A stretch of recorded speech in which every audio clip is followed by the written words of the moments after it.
রাতে ভোর ৪টার সময় আশিফা নামে একটা মেয়ে 999-এর মাধ্যমে সাভার থানাকে জানায় যে সে তার বাবাকে মজিদপুর এলাকায় খুন করেছে।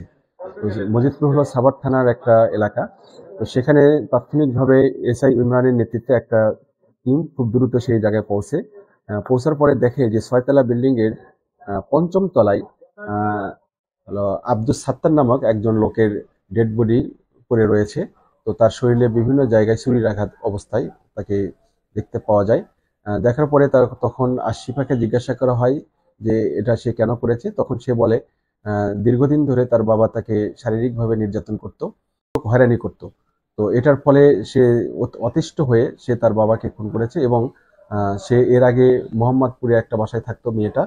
তার মা মারা যাওয়ার পরে সে তার বাবার সাথে মজিদপুরে আরো দুটো মেয়ে সহ একই জায়গায় ভাড়া থাকতো।